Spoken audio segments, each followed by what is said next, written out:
This is stupid simple and I'm going to break it down in just 3 minutes. Here's how the bounce setup works.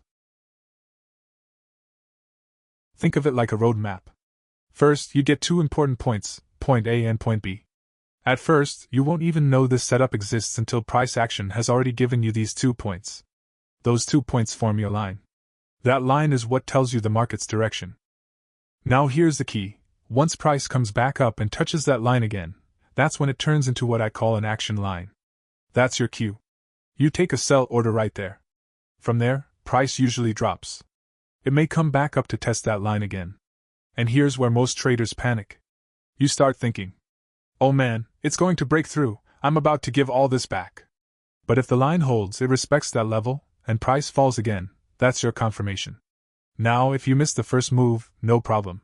When it comes back and respects that line a second time, that's your chance to catch the next move down.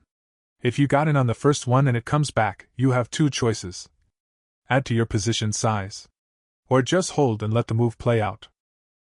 So the bare bones of the bounce setup is this. Identify point A and point B. Wait for price to respect that line. Take the sell when it touches. Manage your emotions if price tests it again. That's it. Keep it simple, follow the line, and trade the bounce.